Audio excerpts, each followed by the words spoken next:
Good morning, America, Savannah, Atlanta, Georgia, international, national, regional, worldwide. We are here. It is Saturday morning with your boys on the Book of Man Saturday Conversation. It is I, Jay Sims the Lion, and I'm with none other than my man, Doc. We are here to bring y'all another exciting Saturday morning. Doc, what you got, brother? What you got? Man, it is Doc, the voice of reason. And we're here with some reasonable stuff today. We're going to get in here and talk about it. We got a good lineup plan for y'all today. You know, we here, we're trying to push the information out. We're trying to help other men to come out of the dark and come out of places where we once were. Yeah, we can't be any good to anybody if we can't reach back and help pull another brother out. So that's why we're here. That's why we're here. That's what it is. That's what we do here. Let's go. Doc, man, you said you had something on your mind you wanted to get off. Yeah, man. Yeah. Let me know what's going on, man. I think we need to talk about this. Let me do a whole setup here. So this week, you know, I'm a teacher, so I work with our youth. And in my class is predominantly boys, more specifically black boys in my class. And we had a speaker come in for 3 days in a row to talk about sexual harassment. The reason why the speaker came in is because things like that has been going on around the school and we're trying to put a stop to it. And what's ironic is that it's the girls are the ones that have been doing it. So this person came in and, you know, she showed this video. And in the video, it was kind of introducing what sexual harassment was, trying to define it, all that stuff. And that's cool. But I noticed in the video, all the perpetrators were boys, specifically people of color. All of the victims were the girls, white girls, black girls, everybody, but the boys were automatically victims. And when she was talking about it, she was talking directly to the females, getting them to define things and say things. But what about the boys? Now, let me get to a quick point. She had trouble explaining the concept of double standard to the students. So she looked at me like she needed some help. So I'm used to communicating with kids because this person wasn't a teacher. Right. So I broke it down. I said, well, you know, could you imagine, you know, when we are in class and you have one of your classmates that they may only have to write one paragraph, but then when you have to write it, I tell you to write 5. And the double standard is y'all don't write the same amount, but you know that your ability level is different and you're okay with that. That's a double standard. I also told them that sexual harassment occurs to boys and it occurs to girls. Right. And the person presenting the topic, she didn't like that. She didn't like it. So she looked at me and she had a screwed up look on her face. And then she started trying to explain why it happens more to girls and it only happens to boys a small percentage of the time. While she's trying to get the students to back her up. The problem I had with it is that you're in a class full of boys, black boys. They just saw the video that you played showing them to be perpetrators. They were asking questions. They didn't understand, like, you know, why am I getting in trouble if a girl send me a picture, an inappropriate picture? Why am I always the one to blame? Right. And her answer to that was to say that harassment really only happens to girls. And when it does happen to boys, it's only once or twice. So it's not important. That's what I don't like. So that's the thing I want to talk about.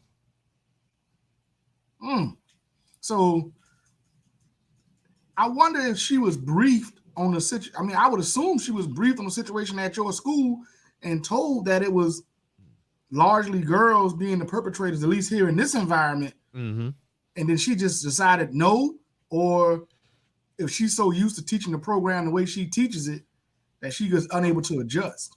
I think it's more the second one. But I think the bigger issue here is two things. One, we always talk about stereotypes here. Right. And I think the stereotype that men are sexual deviants, that we are perpetrators of heinous crimes. Right. It's always the man. When it's not. And I told you the story too about how, you know, I was going to watch kids for a friend of the family with my own kids. And she didn't want to leave them with me because I was a man. Right. So I connected that and see, how do these boys feel when they're in an environment where they're always the problem and they didn't do anything? But I mean, we know that largely that's the way, at least in our community, that it is. You know, largely it seems to me, and if I'm speaking for myself and conversations I've had, that a black man doesn't have to necessarily be right or wrong in his opinion or his actions. He simply has to do something that women don't like to be a villain.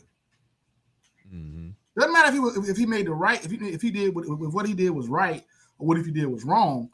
But if this is what women don't like, he's wrong, whether it was the right action or not. And I think in the case of sexual harassment, it's kind of a similar thing. Doesn't really matter if what the guy did was right or wrong. If the woman didn't like it, he was wrong. Yeah. And sexual harassment, one of those things that definitely flow that way, because if you're a guy and you hit on a girl at work and she's not interested, that's sexual harassment. But if you're a guy and you hit on a woman at work and she finds you attractive or wants to go out with you, well, that's just talking. That's flirting. That's flirting. That's giving her the open door. Right. But the problem I have is that, this is my second point. Nobody is concerned with the one. Right. And this is what I mean by the one. People are not concerned. They're more concerned all the time with the greater congregation of people. In this instance, she's saying that, you know, women and girls are sexually harassed, so it doesn't matter if boys are. But when you look at like a shepherd with a flock, the shepherd has a flock, 50 sheep.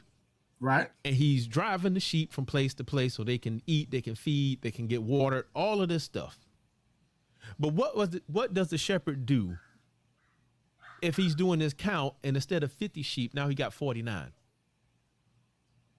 He got to go find that one.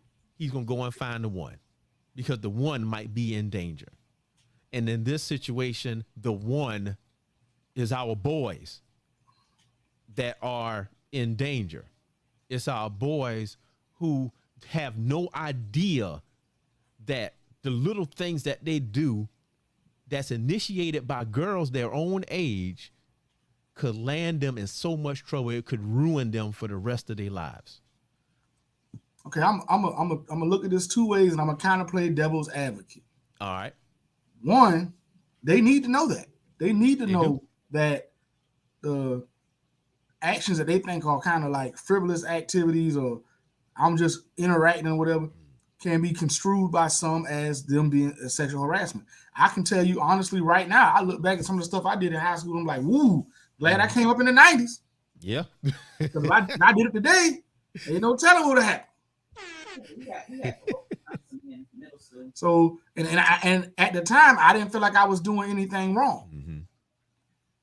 That's what everybody was doing. Right.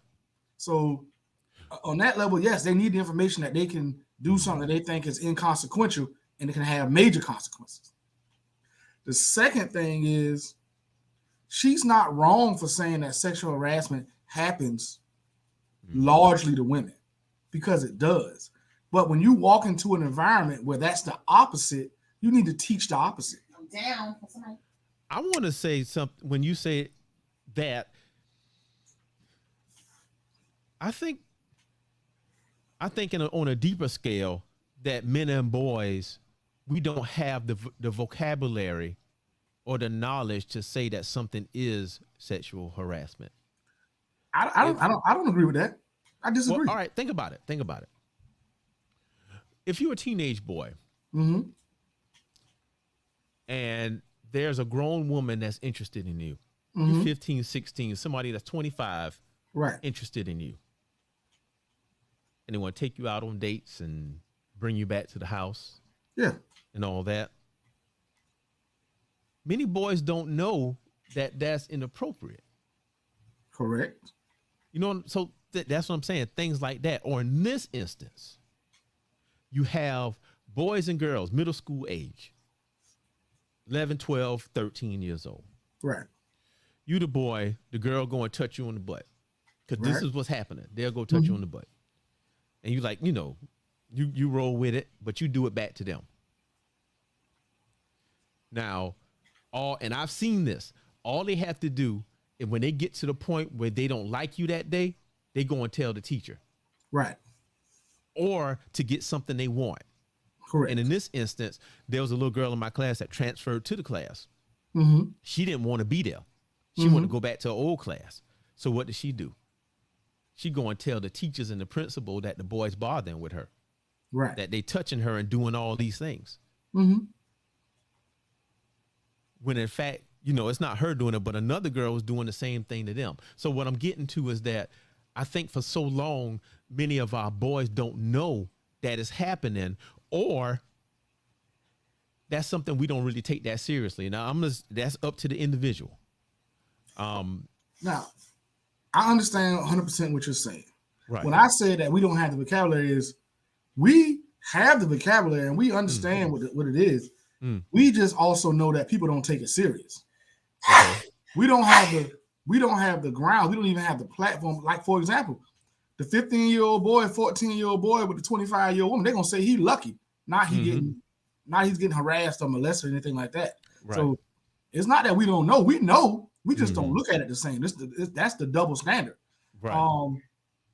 And we've known for a long time that if a woman can ruin a man's life, a child can ruin a teacher's life, and apparently now female students can make male students look like, they're doing wrong just off a word. We've known that for a while. Yeah.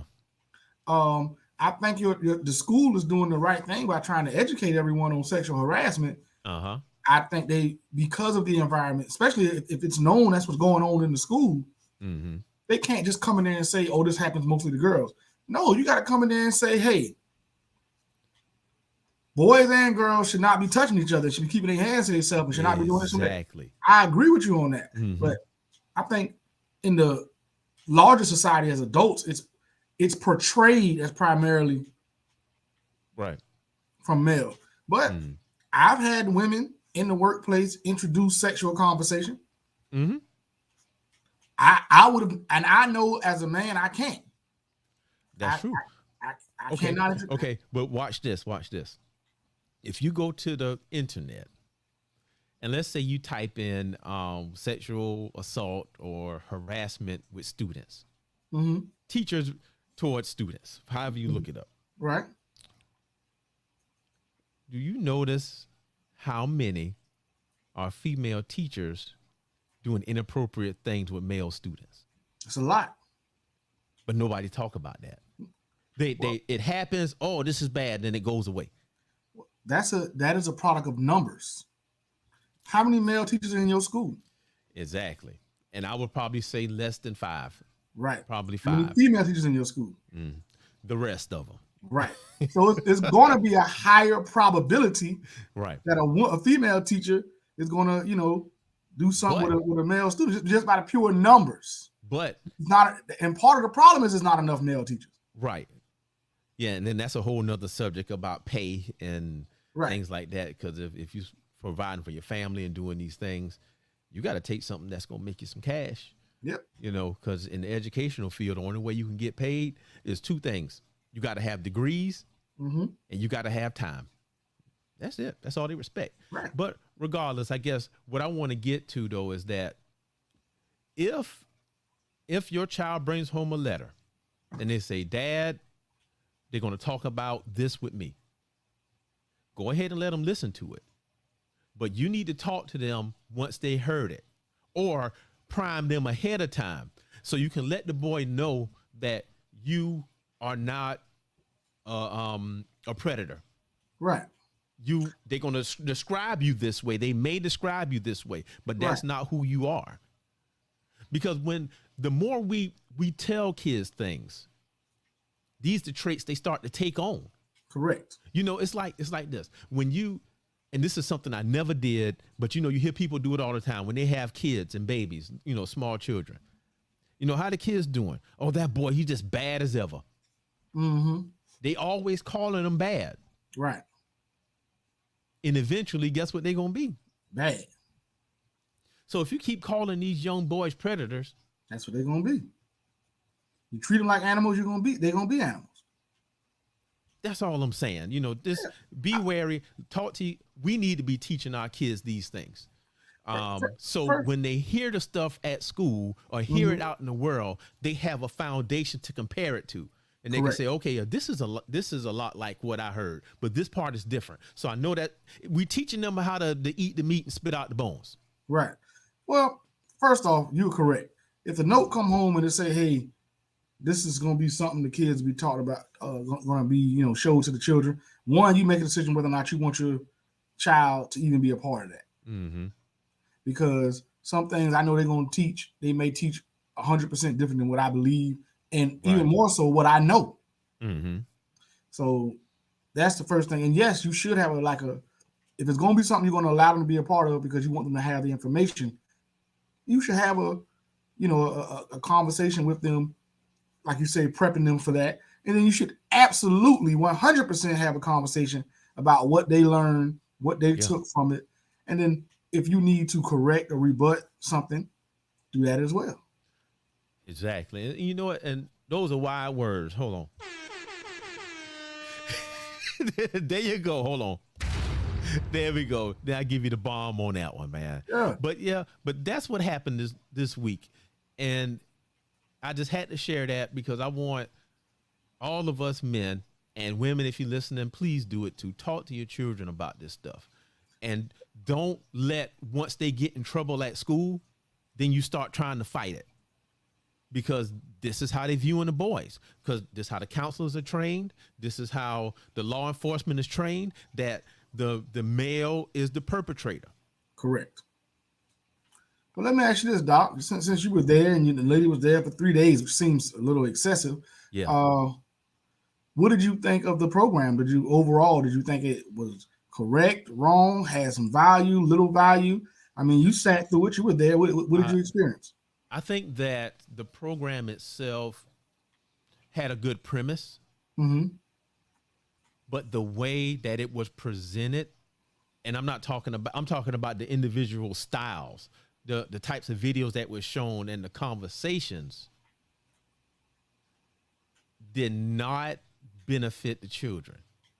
So was it all sexual harassment at school? They talked about sexual harassment one day, like what it was, what it looks like. They talked about cyberbullying with a spin of sexual harassment. Okay. The third day they talked about let me see if I can remember what was the third day.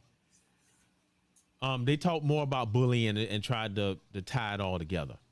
Okay. But in all the days, every example, every video showed boys, specifically boys of color, being perpetrators, every single one.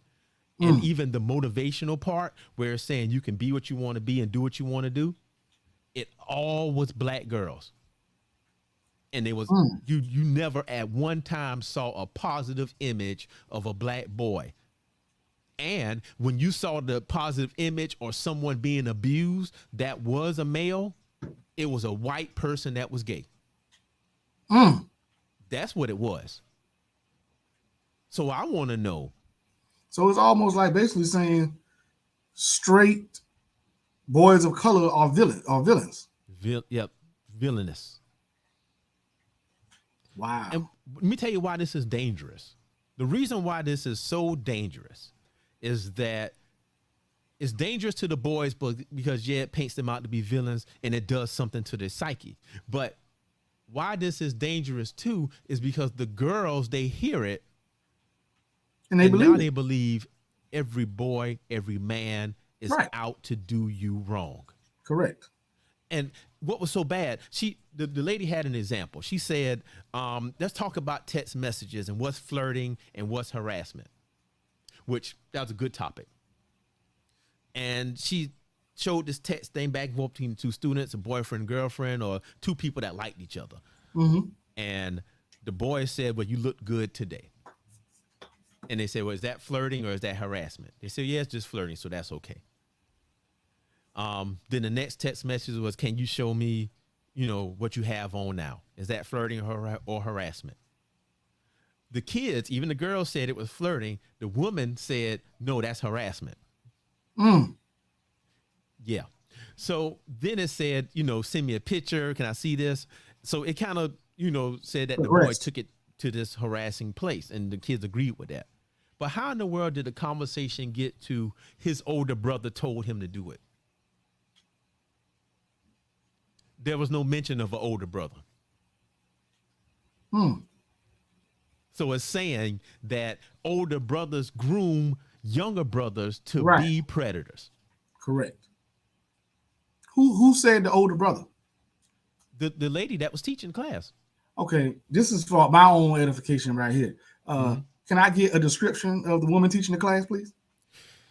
Sure. It was a young lady, about 5'3". She had brown hair about shoulder length. Light dusting of freckles upon the cheekbones. Was this a Caucasian woman or African American woman or some other racial description? All right. I was just trying to be fancy. She was white. I know. I know.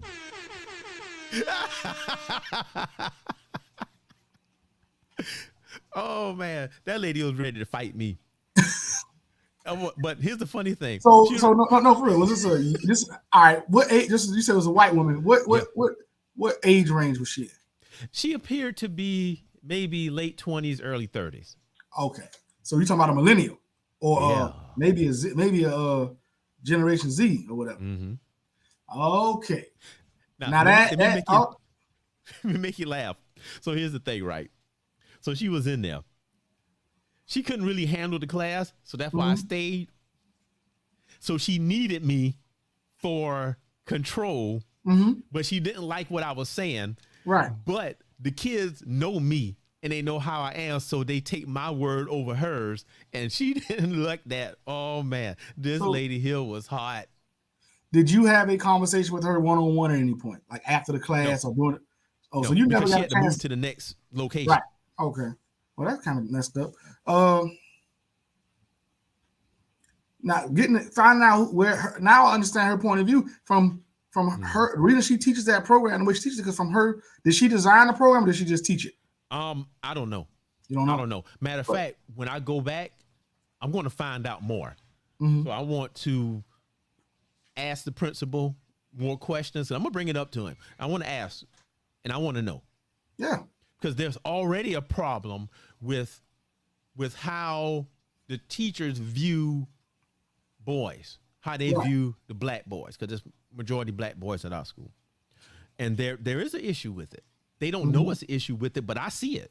Right. And even the other man teacher I was teaching with, he agreed that they see them as always being behavior problems. They don't get it's straight to the point with them.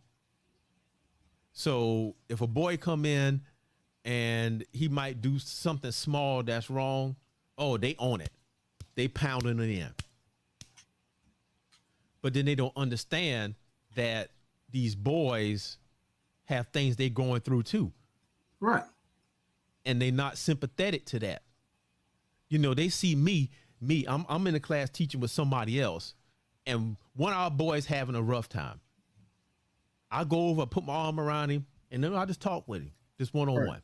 Right. You know what I was told? That I'm helping them too much. Huh? When I don't help them, I just talk to them to help them work through their emotions at that point. What do you mean helping them too much? You got to explain that one to me, Doc. I'm lost. Oh yeah, reading them questions, guiding them through questions, things like that. And that, you know, they don't need that. But the thing is, that's not what I'm doing. I'm getting them in the right mental space so they can continue to participate in class. Well, the question I have is, are you treating everyone the same? I treat people depending on what they need. Right. Well, let me rephrase that. At that time, are you giving everyone equal consideration? Yes. Boys, girls, all of them. It's just that they need that at that. And let me tell you what else. When they need something, like, you know what these boys need? They need somebody saying, you doing the right thing. That's what they need. You're doing the right thing. You're doing a good job. Because this is what they'll do. They'll do a bit of an assignment, and they will get up. Now, they ain't supposed to get up in class, but they'll get up and walk up to me and show me, look, Doc, I made 100 on this. Look, I finished this whole thing. And you know what I tell them? Good job, bro. Man, do some more. I knew you could do that. Right. You smart, man. You brilliant. You just don't give it time to work, man. You could do this. Watch. You're going to go back and you're going to do that next one. You're going to make 100 on the next one. So they'll go back and do it. Hey, look, you was right. I did it. Exactly. These boys don't get that. Nope. They don't get this anywhere because you know what? They are set up the way society views them. Our own people, the way we view these boys is that the same way we view men. We are supposed to already come complete with instructions, and we're supposed to already know everything. Right. And the boys don't. And nobody gives them anything to say, you know what, you need help with this. You need some training. Because we already automatically supposed to know. It happens through every aspect of life. When you're born, when you're a boy, you're supposed to already know how to act and behave. When you get married, you're supposed to already know how to be a husband, already know how to be a leader. When you die, you're supposed to already know that you were supposed to get life insurance and put stuff in place for your family. You're supposed to already know all this stuff. Right. It's not right. Well, one, that's why we do have platforms like this. We live in a society where finally we can, have these kind of platforms and have these conversations. It's definitely an issue. We know largely black boys are thought of as a problem before they're thought of as a solution. Mm-hmm. Black boys are thought of as somebody that's going to do something, negative in some way, shape, or form, largely negative to women, when all the metrics say that's not the case. No. All the metrics say women are more physically and verbally abusive than men. Oh, it's bad. Men are to women.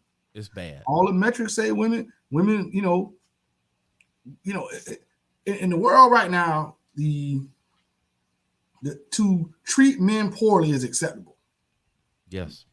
To give men less is acceptable. Mm-hmm.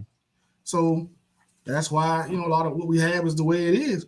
And even with the teachers, if they've grown up in an environment that says, put a little more energy into the women, give the girls a little more grace, You know, and then you're also naturally going to look out for people that look and feel and act more like you, Just that like you can relate to more. So Yep. if they don't have a baseline of how to treat and deal with men and boys, then it's going to, you know, always be which goes back to the issue of we need more men in the schools. But like you said, that's not something men are going to gravitate to, because if I'm going to spend the time it takes to get a bachelor's degree, spend the time it takes to get the certifications you need to be a teacher, I can spend that same time get me a degree in engineering or getting a CDL and driving truck and make almost twice as much money. So, but this is what I want to say, man, before we wrap it up, man. I said all these things, and the thing about teachers is that I think this is a subconscious thing. They don't even know what's happening. Oh, for sure. Absolutely. The teachers that I know, they love children. Correct. I mean, I've seen it. Even the ones that misbehave daily and call them all types of names, they love them. Again, I just think they don't know what's happening. So I'm not casting blame on them. I'm just making people aware that this is happening. Correct. I agree wholeheartedly. I don't blame anybody for this. I think that's why I wanted to know who that person that was instructing it. Yeah. She's only teaching what she believes, what society has taught her, what the program has taught her, and what society has taught her. And we believe the propaganda so much. We will look at the propaganda and not even look at the truth in our own life. Yeah. Over the propaganda. We all do it. I do it. You do it. Oh, yeah. Men, women. And you have to really stop. I guess that's why they call it woke or whatever. You really have to stop and look at the facts in front of you, you know, over what society is teaching. You have to, like I said earlier when we were speaking, that everybody has a nature. They have things about them that they automatically do. And we need to be aware of our own biases. Yes. And when we are aware of that, then we can stop ourselves when we get to the point where we start thinking a certain thing. And then we can actually look at what's going on. Right. Well, first off, I definitely want you to get all the information you can get from your principal and whoever else about that program, that maybe you can figure out a way to get a. Yes, I think it's good conversation for you guys to have about the sex, but maybe have a different perspective. Yeah. It needed to be a man and a woman. Yeah. Doing it. Yes. Because I do think that the girls needed to hear that, hey, there's some evil boys out there. Right. And this is what they do. But it also need to be a male thing, saying not all boys like this, or some evil girls out there, and this is what they do. Correct. It need to be both. Yep. So, but yeah, man, thank you for giving me the time to get that off my chest, because that thing was bothering me so bad. I just. Now, that's very interesting. It's something for me to, as a parent, I can say, okay, well, if this comes up with my child, I need, is this the same type of program? That gives me another perspective to think about. If the same, because had you not told me that, and they said, hey, it was somebody coming to talk to the kid or sexual harassment because there's been some sexual harassment at the school, I may not have looked at it with the same amount of seriousness I'm gonna look at now that we've had this conversation. So thank you for that. Exactly. All right, man. Well, now we can get on with the real show. Okay, let's go. Let's get to it. All right. Here's the topic. Right down there. Men walking on eggshells. So in the group this week, I shared a post from Mr. Jason Wilson. He's the author of Battle Cry, and he has another book, which we definitely got to read that one and go through it. And he's the one that had the Cave of Abdullah, where he teaches men and boys how to deal with their stuff that's going on. Love this man. So I'm going to throw it up on the screen. This is what it said. A man who has to walk on eggshells to keep peace will eventually become so skilled at it that he makes no sound in life. When we posted this, there was a lot of likes and a few comments on this. Right. So, man, let's talk about it. So what does that mean to you? What do you? Okay. First off, been there. I've been there where I felt like, let me not broach that subject. Let me, Which what ends up happening is you just stay out of everybody's way. Yeah. But what happens is when you trying to stay out of everybody else's way, you can't walk the path you supposed to walk. Because sometimes when you're going down a road or a track or whatever, you focus on a particular goal, you're gonna have to go around, over, and through people or problems. But when you're constantly walking on eggshells and trying to avoid everybody, you can't stay on your path. So, and that's what I felt happened to me. I got so off track of where I wanted to go, trying to not offend other people or cause no problems or shake up nothing. Next thing you know, I look up and I don't know where I'm at. I'm lost. Right. And I don't even have a voice. Or when I finally do come a voice, it's so shocking to everybody. It throws everything off when you finally do say something. Rather than you being able to say something, make people around you make the adjustment and y'all can keep moving. Yeah, I agree with you, man, because you know what? It was me too. It was me too. And I didn't realize that I was walking on eggshells on purpose. Right. Me, I like peace. I like peace. Me too. I don't like a lot of noise. Like, I would prefer everything to be quiet. Right. I don't like to, make a big fuss. I just like it peaceful. Yeah, me too. I don't want to get into arguments. I don't want to go back and forth. None of that. I don't even like a lot of noise in the house, man. I just remove myself from it.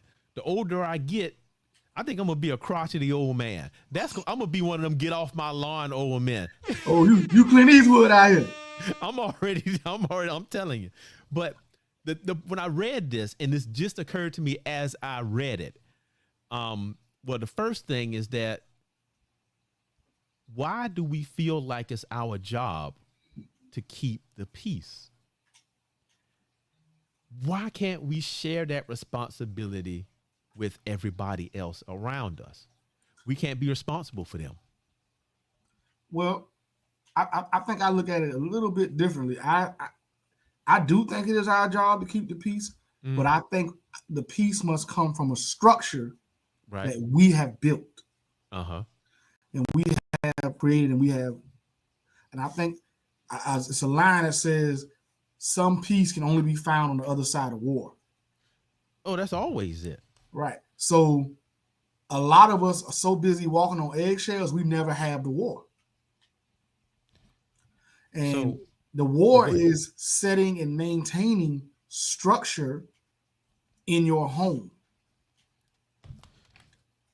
So because there's structure, I just wrote down. Oh, go ahead, man. Go ahead. I want you to finish. If there's structure in your home, there's going to be some shake up and some movement, but it'll be within the structure you already built. Right. Laid down. It'll be some structure, be some issues at work, but it'll be within the structure that's been laid down by yourself and the company, let's say if you're in management at work.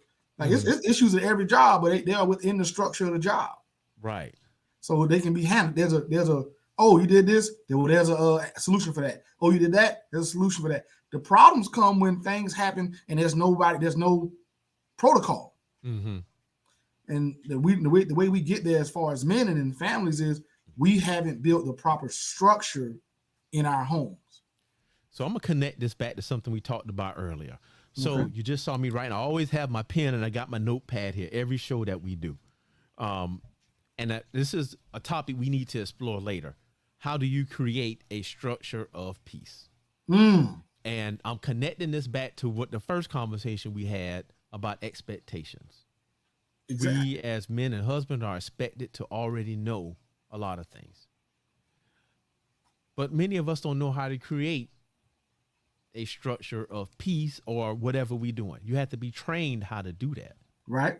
So I think we do need to explore that. How do we create that structure of peace? So I'm gonna put a star by that one because we definitely gonna come back to it.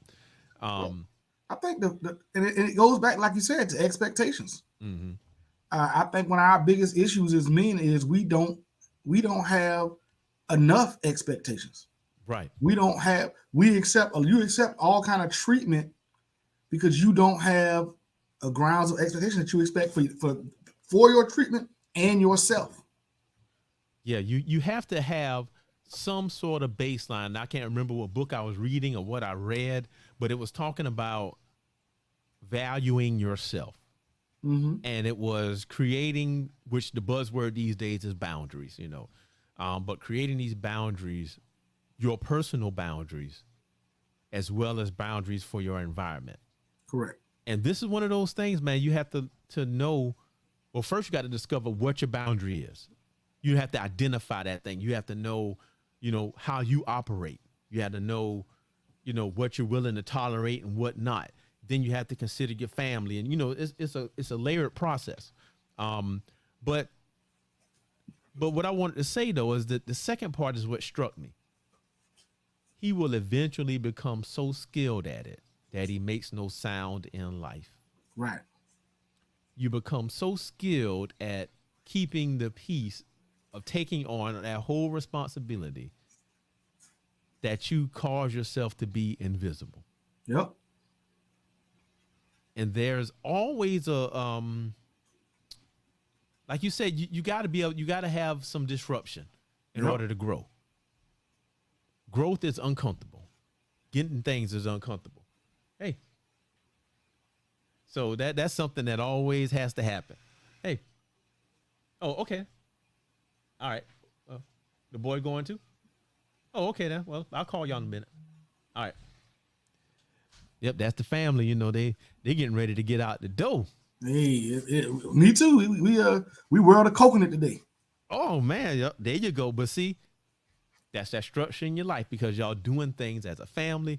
I'm gonna probably have to leave and catch up with them once we get done. But I ain't in no rush. We gonna let this thing cook because I'm excited for the next segment. Yes, sir. Well, you want to move on to that one, or you want to settle right here some more? No, I think it's pretty. That's one of the best written little memes or little quick segments I've seen, just because it's so clear.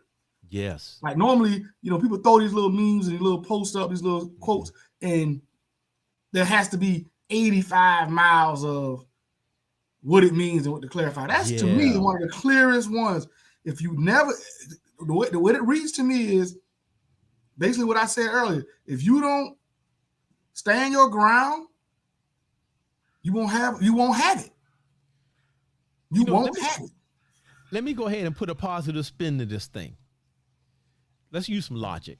Okay. If you can become skilled at walking on eggshells to create peace because you repeatedly do it, what else can you become skilled at by repeatedly doing it? We are what we repeatedly do. Excellence then is not an act, yes, sir, but a habit. There it is, folks. We could go home because Jay Sims the Lion has roared and it is over. That's not mine. I don't want to take no credit for it. You can look that up, but that's the truth. But what I'm getting to is that's a mindset. So our mindset is, if I do something, I can create it. If you intentionally do something, you can create it. Yep. But you intentionally do things unintentionally. Subconsciously, you do these things. Yes. And it makes this stuff happen. So okay, I'm about to go ahead and get slightly deep here because I was on this track at one time before, but you can reprogram your subconscious self to do these things and get the results you want. Now, I'm going to teach you how to do that later on because it's a whole bunch to go into how to do that. We know. That's the workbook for. That's the workbook for. Be on the lookout for the workbook coming soon. The workbook is on the way. It's on the way. The workbook is for it. We're not just talking over here.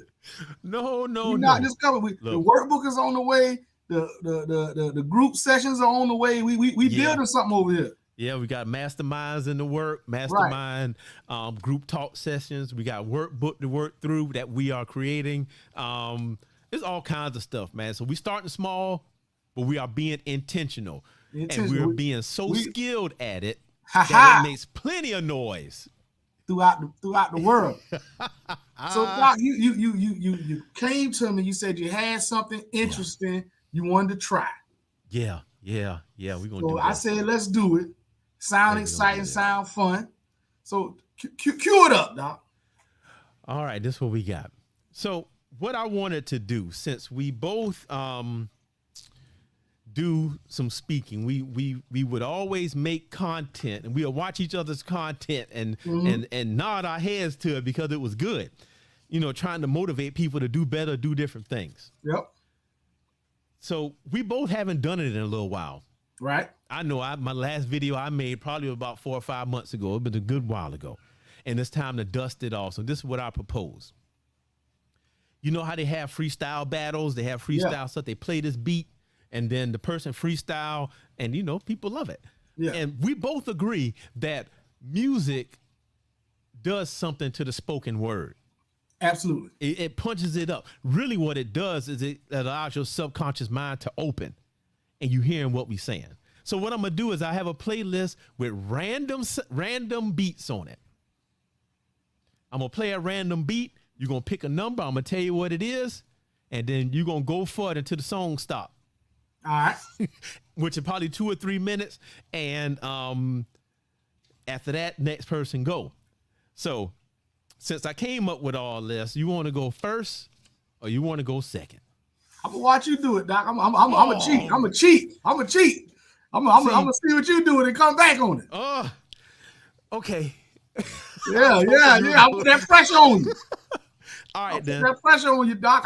You should have gave me the out. You should have flipped the coin or something out of this piece. Should have gave me the choice. Oh, no, next week you gonna go first. Let's go. All right, I'm ready, man. But I'm gonna put the little song, I'm gonna put the beat on. Let me know if you can hear it. Let's play. Hold on, let me play that. All right. You hear that? No, sir. Oh, that ain't gonna work, man. Yeah, it's not coming through on my end. What about that?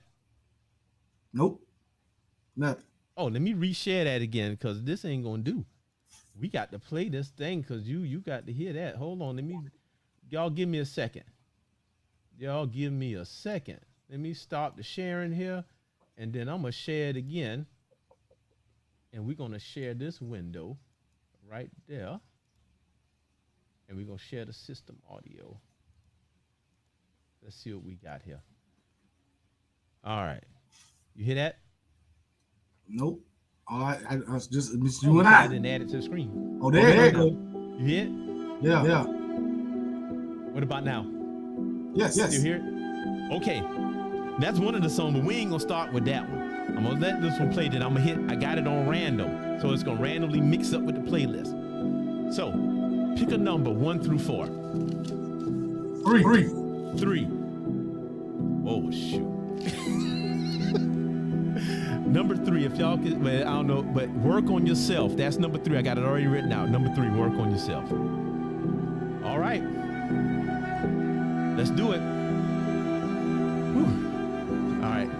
Amp up. Here we go. So we're talking about working on ourselves. And there's lots of times when we neglect ourselves. It's important that you work on yourself. And I'm about to give you 3 reasons why you should be working on yourself. Number 1, the more time you spend on you, the better you become at helping your family, your friends, and your neighbors. Now, the question is, why should I be concerned with those things? Because as a man, it's our job to bend the world to our will. I'm not saying that in a selfish way, but I'm saying this: in the beginning of time,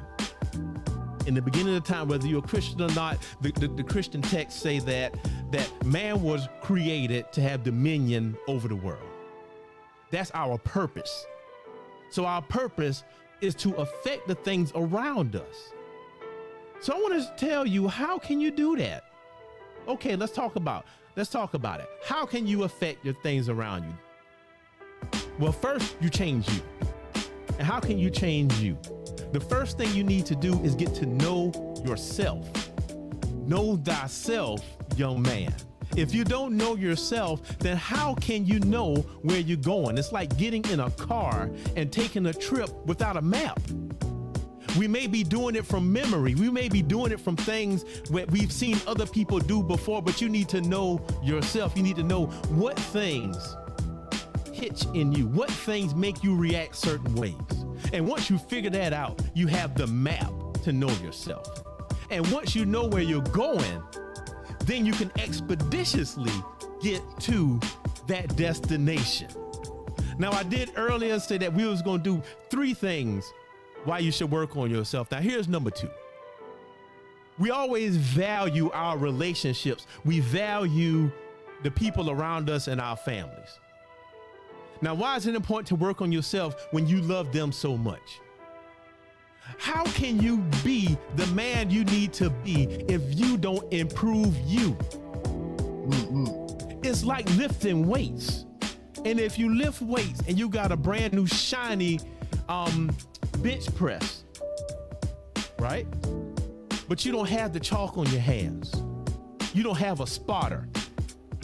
You're setting yourself up for failure because you're investing more in the thing you're working on instead of the person that's actually doing the work. We must do that. Now, I'm getting close to the end of my time, so I want to go ahead and hit y'all with number 3. And that's our legacies. Every man wants to have a legacy. We want to have children, and we want to have progeny and things that show what we've done. We always want to be a part of that. You have to actively do that. So we're not entrusted with these children just to have them and let them do whatever they want. It's up to us to bend and mold them because, like I said earlier, we are given dominion over these things, and we have to bend them and make them perfect. Oh, I'm going over. So that's it. That's good. Man, why you had me go first? Bro, come on, man. I'm getting a little bit of feedback on my side. All right. A little bit of feedback there. I don't know what that is. You know, I still got this new technology. I'm trying to work it out. We're going to get it. See, it's still there. I don't know. Open up another window or what? I wonder. How does it sound to you? Nah, I don't hear. I'm fine. Okay, maybe my speaker or something. Hold on. No, I cut it down. So I guess if your sound is coming out and then the microphone is picking it up right back into it. How about now? Hold on, what's better? Everything sounds fine to me. I'm just trying to hear myself. Trying to figure out which mic cut off. How about now? Okay. Now, I'm hearing myself. Can you hear me? Yeah, I hear you fine. Okay. So order music. The music coming through my speakers. So I got the mic receiver and the mic for the.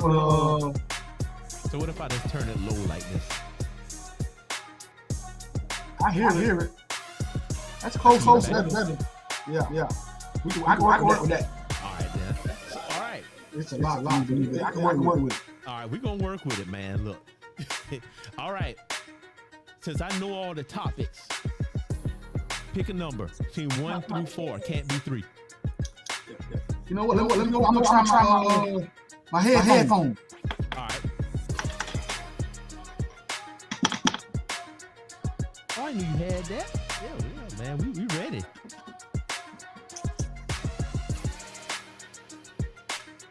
All right, let me see. Okay. So what about now? You hearing? Let me check it out.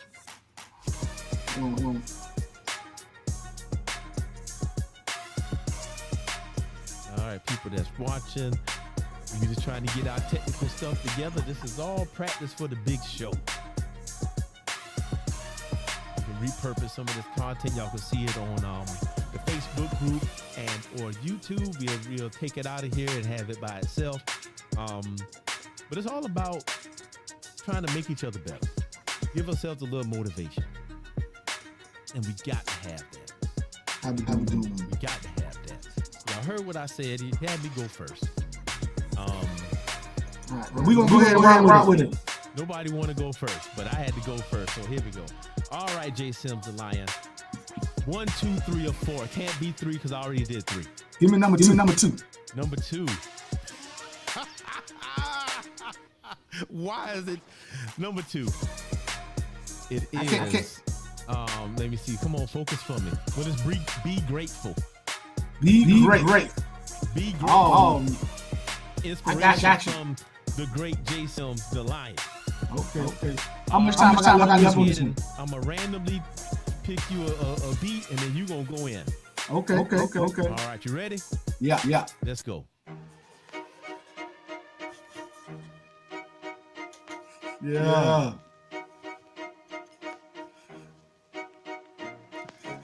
Listen. Things going in your life. You can't control. But what you can control is how you feel about any everything you do. And the number one thing you need to do is you complete every goal set yourself to be grateful for the effort and the accomplishments that you've already done. You can't be out here looking forward and forgetting the respect what you already done. You got to be grateful for your accomplishments, grateful for the energy, effort, knowledge, journey, struggle. All that is who you are. You be grateful for your family, your friends that been there, went through that for you. You out here by yourself. Ain't no man out here. You better look around and say, I'm thankful.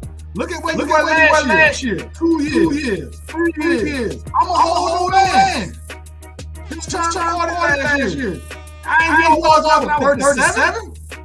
You know, I'm grateful for those changes. I'm a little bit older, a little bit fatter, but I'm still happy. I'm here.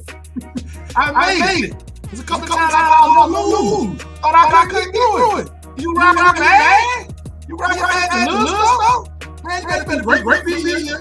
Mess around like me, sitting on my porch, upset about my life, and my boy walk on the driveway and say, yo, what's up, son? I'm gonna let you know I'm back. Bro had been locked up for 16 years. I was grateful. Little stuff I was crying, I ain't care no more. Because I did just 16 years locked down. You better get out here, happy about who you are, what you made it through. You right here talking about, I ain't got no new car. Oh, man, gas so high. So what? You could be walking. Gas station making money right now.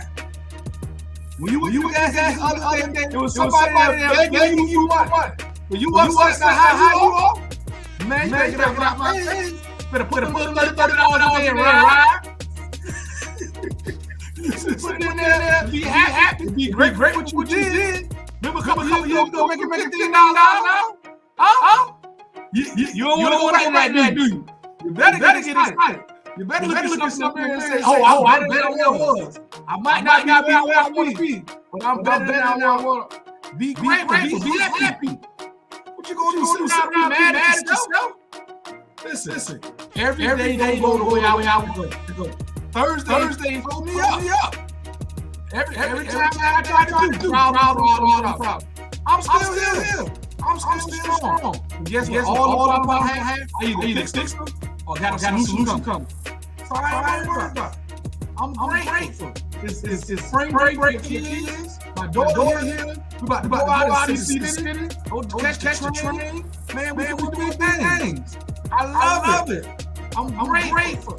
So y'all, each and every one of y'all, look at where you were. Look at where you going. If you ain't still where you were, you on track. So be grateful for where you are and know you where you want to go. Man, that was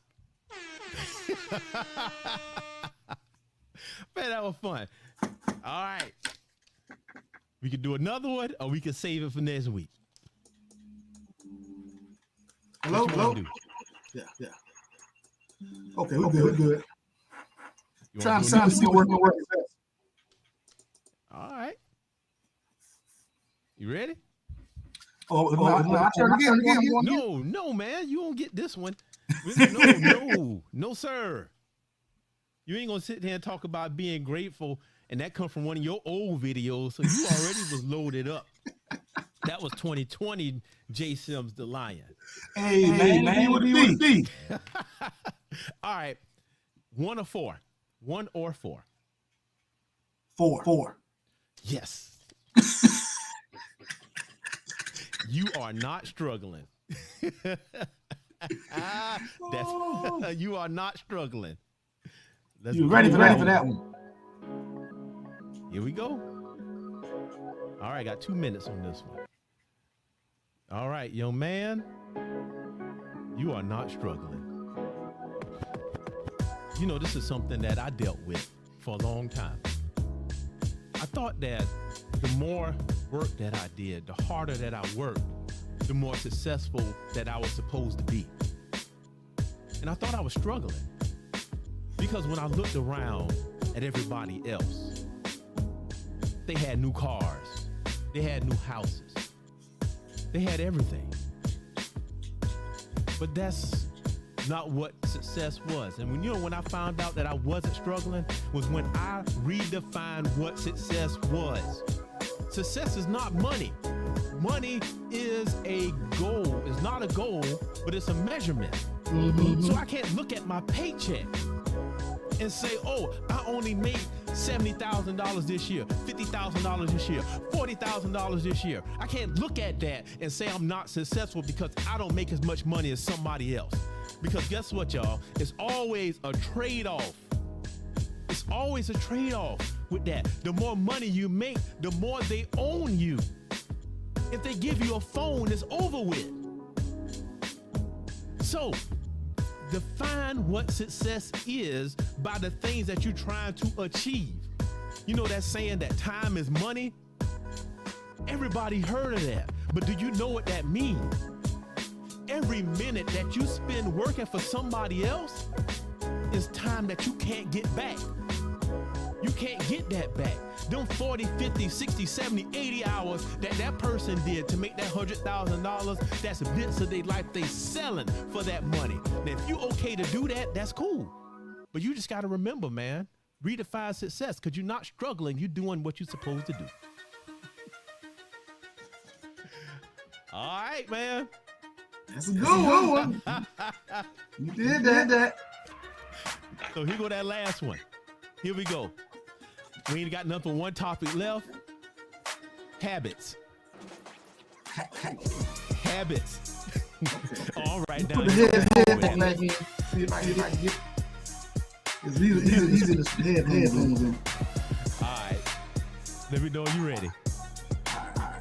Go ahead. Oh, this ain't gonna be your beat now. You got a different beat. That's all right. All right, then. Let's go. Oh, you done brought the pace down. Okay. Habits. Good ones, bad ones, insignificant between. We all got them. What you gotta do is define is what you're doing every day. A good habit, a bad habit, insignificant, or in between. And more importantly, are your bad habits inhibiting or prohibiting your good ones? So let's like example. You get up every morning, you brush your teeth. You doing that, so you don't have bad breath. That's a good habit. But you might also sit down in front of that video game too many hours. That's a bad habit. You gotta really figure out what it is.